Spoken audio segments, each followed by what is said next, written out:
Welcome back to Rise and Tell with Shikha. I am Shikha Singh, your host and author. I have got something special to share. My brand new book, Unburnable Ambition: How Overachievers Win Without Burning Out, is coming on Jan 5th, 2026. This book is for all of us who dream big but refuse to let burnout be the price. If you'd like early chapter, preview, and launch bonuses, head to shikhasingh.com/unburnable ambition and sign up today. Now let's dive into today's episode. Today, I have a brilliant guest on our show, Dr. Albert Bramante. He is a seasoned talent agent with more than 2 decades of experience in the entertainment industry. He holds a PhD in psychology and he's also an author. He's also a certified hypnotist and an NLP practitioner. He brings a unique blend of psychological insight and practical expertise to his work. I learned a lot. You know what's the biggest thing that I learned from this episode? Is to take action and to dare to come out of the comfort zone. Dr. Albert had a lot of tips and suggestions for us, especially when it comes to self-doubt, self-sabotaging, self-esteem, and we also discussed what is toxic high self-esteem. So let's just get started. All right, there you go, everybody. Today we have with us Albert Bramante. Welcome to our show, Albert. So happy to have you on our podcast. I'm so happy to be here. Thanks so much for inviting me. Absolutely. Why don't we get right into the topic? First of all, congratulations on your book. Thank you. And second, tell me, what made you who you are today? Oh, that's a very interesting question. I'm glad you asked. So what really made me here is I came from a very complex background. So I was the different one in my family. And when I say different, I grew up in a family of blue collar athletes. And my older brothers were athletes. I had cousins that were athletes. My father was, and an athletic coach. So me being a boy, I think they figured, well, hey, let me get him into sports. And I had zero interest and zero skill in athletics. And, they were trying to suit me up in football gear or put a baseball glove and bat in my hand. And I had zero ability. I didn't want to do it. I didn't like it. Even to this day, I'm not into sports. Right. I don't knock it. I'm just not interested in it. So I became very interested in behind the scenes. I think I told my father when I was like 6, because he was kind of like, why don't you want to do this? And I told him, I said, I don't want to play. I want to own the team. And so that kind of ended that whole conversation there about them trying to get me into sports. But they were trying to toughen me up, which I understand, like in the old school generation. But I started finding my solace into books, and that became my haven. And that became my atmosphere. My sanctuary was the library. And you would find me on Saturdays in the library. And I love to read. I still love to read now. I have a very robust bookshelf. So I love to read. And I think my love of books started at that time. So I became very interested in human behavior, human relationships, human behavior, psychology, because of the books I was reading. And so I decided I want to major in psychology. And I also had a creativity side to me. I enjoyed being around creative people. There's an energy about it. And so that kind of led me down a rabbit hole of working with actors as well, the performers as a talent agent, which is what I primarily do now in New York City. So that's my primary, occupation. But I also have a doctorate degree in psychology. And I wrote a book, and that book is due to self-sabotage in performing arts. Wonderful. That's amazing. PhD in psychology, talent agent, and an author. And I've seen your profile, Albert. It's impressive. So I'm curious to know, how did you manage everything? The key is to kind of find a way or find a method that combines it. Right. And so for my doctoral dissertation, which is for those of you who may not be familiar with it, it's a huge thesis that we have to complete to earn a PhD. So we had to solve like a real world problem or a real world question. And well, incidentally, I was just starting my PhD when I was just starting my company, my talent agency company. And I was noticing a lot of actors were self-sabotaging. And so that led me down the rabbit hole for my doctoral dissertation, was to kind of figure out what's going on with actors and self-sabotage. Got it. Okay. Interesting. So let's talk about that a little bit. You talk a lot about the imposter syndrome, right? What can one do to first identify that? And second, how can they overcome it? So with imposter syndrome, the first thing is to recognize that it's a part of everyone faces it to some level. So it could just mean when you start doubting yourself, like maybe putting yourself down in the sense where it's like, what am I doing? Why am I doing this? I'm not cut out for this. Right. And it's a natural state where am I doing the right thing? And what I found with my work is a lot of high achievers even fall into this category. Peak performers, high achievers. So it's not just a state that some people experience, through all faces from time to time. Now, I like to look at it like imposter syndrome as being your friend, as being an ally, because that keeps you in check. That keeps your behavior in check. Okay. How so?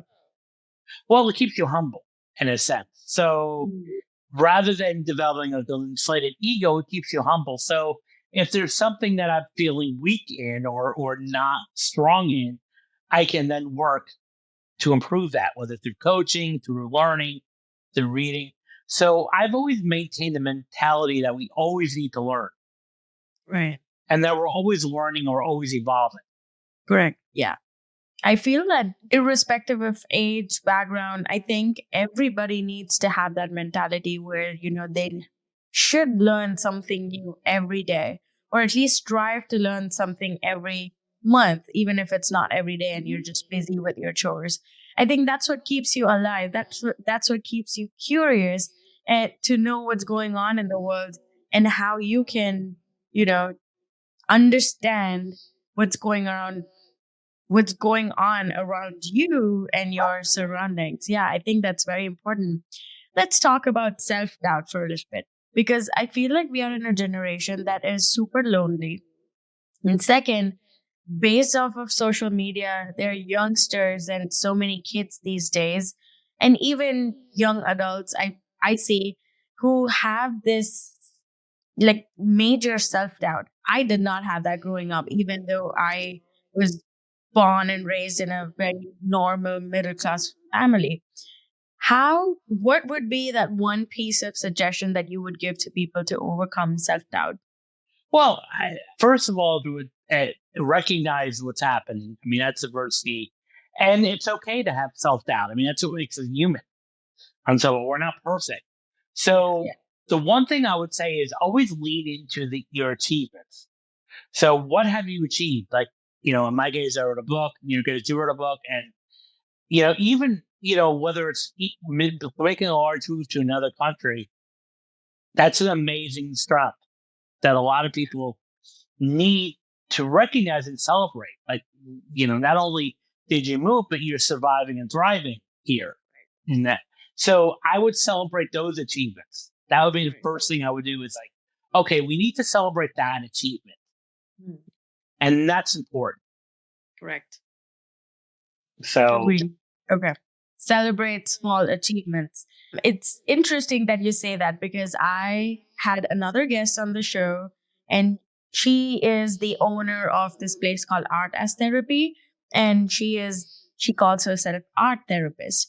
Mm-hmm. And so she said the exact same thing. She said, when people come to her, when adults come to her and they're overwhelmed with so much self-doubt and so many other things that are going on, and they question their worth, the first thing that she asks them to do is to list out everything they're doing now at present And then she makes them realize that, hey, look at this. You've already done so much and you're already doing so much. And that in itself is a big deal. Yeah, so that's on point there. Thank you so much.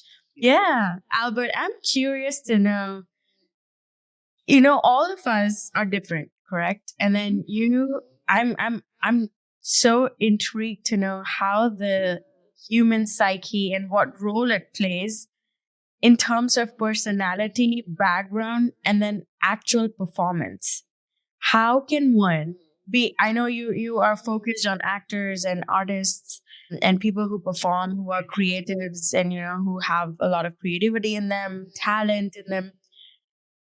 How do you feel background and personality and who you are as a person plays a role in what you do as an artist?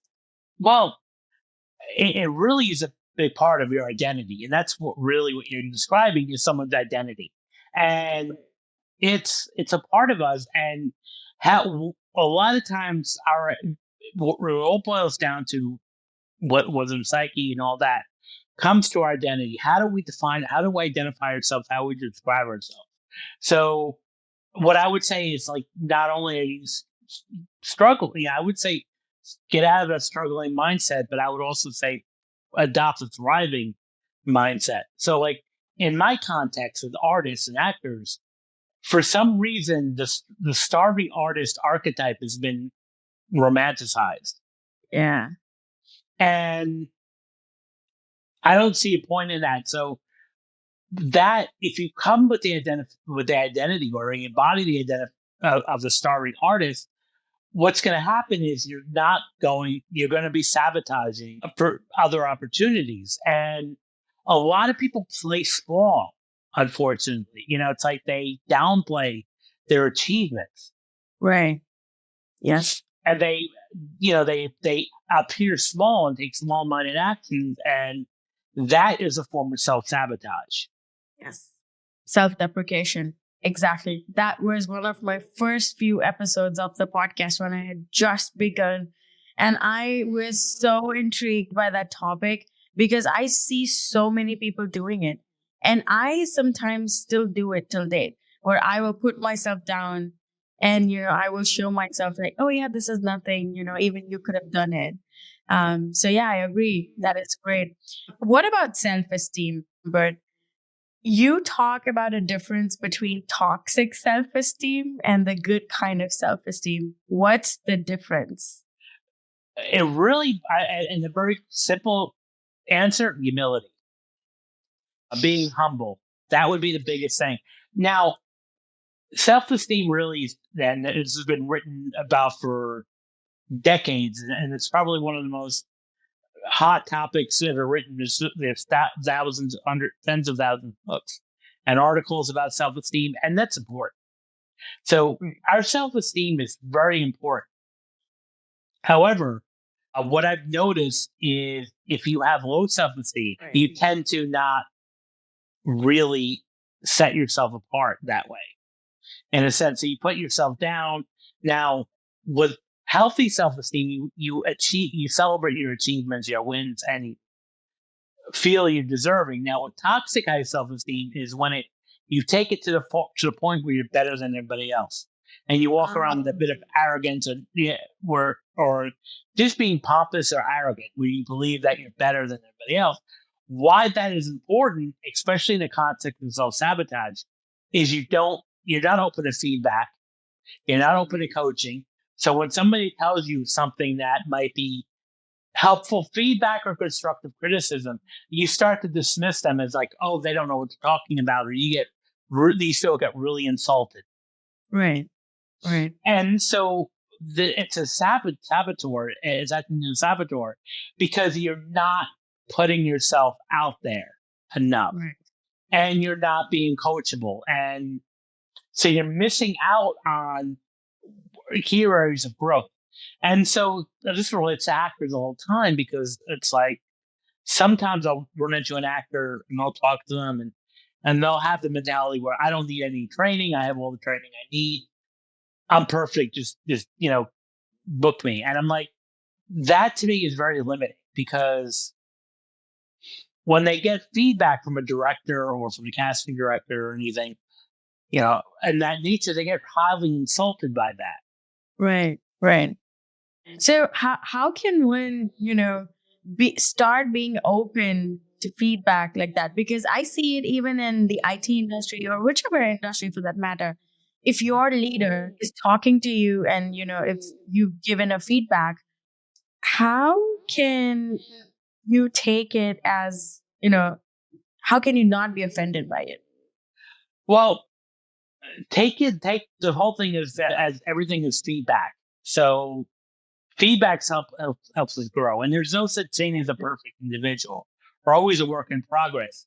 And even as a person in a leadership role, a good leader listens to the feedback of the people that are, even if they're leading or that they're serving. So they maybe, at the end of the day, the buck stops with them, but they're also listening and considering the opinions of other people. Right. And open to that feedback. So the one thing is not to take it personally. That's the biggest thing. And it's hard to do that. It's easier said than done, not to take it personally. But that's what really it's all about, is not taking it personally. Okay, what is about the approach? Let me strip it down, and what's the approach? Because very often, if we're in a fragile state, we'll start thinking, well, they didn't like me. They didn't like it. That they're not happy with me. Yeah. And that's not the truth at all. It's just, here's something that you need to improve on. And it's only an opinion. Now you could take it and leave it, depending on, the situation. Correct. But the important thing is not to be not to get insulted by it. At the same time, I wouldn't allow someone to be rude or inappropriate or abrasive towards you.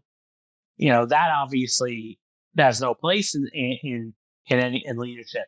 But if somebody is giving you feedback, take it as a tool to help you, and take what you can from that. So, because a lot of times we get really sensitive, and some people they have tact when they get feedback, and some people are not tactful. They sometimes be abrasive. But sometimes what it really boils down to, sometimes it's not what they said, but how they said it. And if you can separate that, say, forget about how they said it. Maybe they said it in a wrong or inappropriate message. Well, what message was there? Because a lot of times you'll find that even the most abrasive remark could have had, in a different context, some truth to it. Okay? Because even people who harshly criticized me, growing, when I got really insulted, but then I take a step back. I'm like, well, they weren't entirely wrong with this aspect or that aspect. Okay, maybe they didn't say it the best way possible. They could have used help with their messaging, but so take it, and everything is feedback. So one of the things I often say, there's no such thing as failure, only feedback. Right. That's happened with me so many times. My sister and my mother, whenever I give them any suggestion or advice, they hate the way I say it.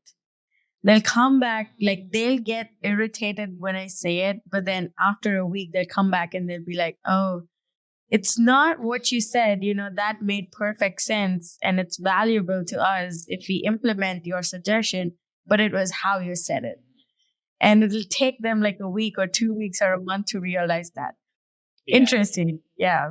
But you're right. The minute you get past that, just forget the fact of how they said it and just focus on if that was really good feedback, constructive feedback, then it's going to be very helpful for you as a person, for your growth in your career, in your life, relationships, everything.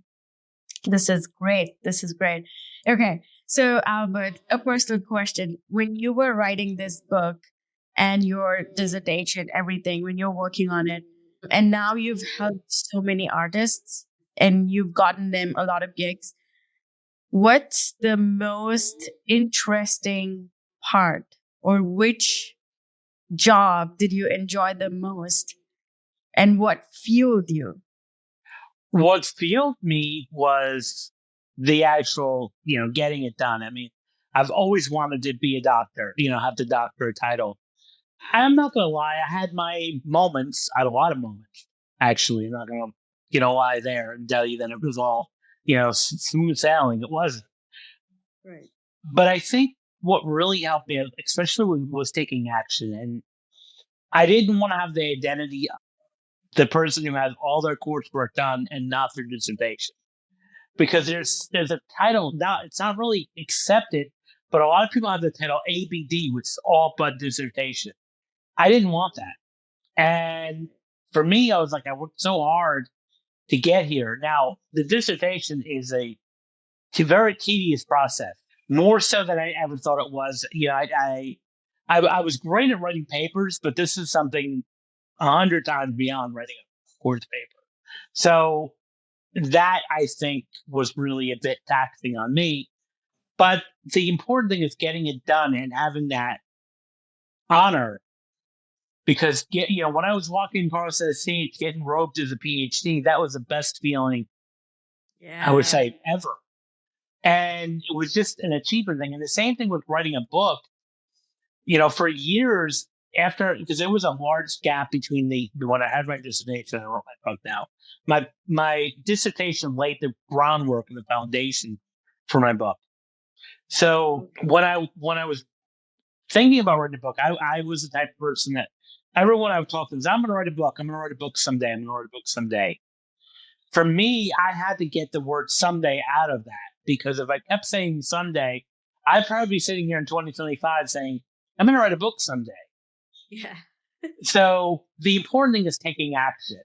And the best feeling in the world was actually holding the paperback in my hand with my name on it. And because I love books, I'm like, I wrote one. Here's the one with my name on it. And it's now I'm excited to write more, and that's the whole thing. It's one of the best feelings in the world is actually hold your book in your hand. I completely agree. That's one thing I can totally relate with. I still remember the day when I opened up the package and I held that paperback in my hand, had my name on it, and I was just squealing with joy like a small child. Yeah, it just, the cherry on top was last year, or I think it was in February this year. I actually received the news that my book is in the library in the University of Michigan. And I was so elated. That feeling, yeah, nothing can beat That's that. great. It is awesome. I agree. Taking action is so important, and that I'm going to take a note of it for myself too, because I'm doing the same thing with my second book where I'm saying, I'm writing it. I'm writing it. I finished 20,000 words. I have a lot more left and I still have to finish it. But I keep saying people, yeah, I'm writing it. So I actually need to sit down and actually write, finish it. This has been interesting, Albert. Thank you so much for all your suggestions. Do you have any last tips, thoughts, or advice for our listeners? Well, I would say the biggest thing is to take action and do something that makes you uncomfortable, even a little bit. And for me, that was, putting the book out there, being an author. It's an identity change, now, and a new identity. It could be a bit scary initially, or at least a bit terrifying. And I think sometimes if you do things that are a bit scary, it's a strap that'll actually improve you. So dare to do something that's a little scary. Perfect. Perfect. And on that note, I thank you so much, Albert, for being a guest on our show. And thank you for taking out your time from your busy schedule. Yeah, of course. This is great. Learned a lot. Definitely going to take action and definitely stepping out of the comfort zone now. Thank you so much, Albert. Thank you. I hope you learned a thing or two from this podcast episode. You know what you got to do. Share this with someone, spread the joy and spread the knowledge. Thank you for tuning in for today's episode of Rise and Tell with Sheekha. My upcoming book, Unburnable Ambition, is all about how to chase your biggest goals without losing yourself to burnout. You can now sign up at sheekasingh.com/unburnableambition for early access and launch updates. Until next time, keep growing, keep glowing, and be yourself, and keep your ambition unburnable. Thank you.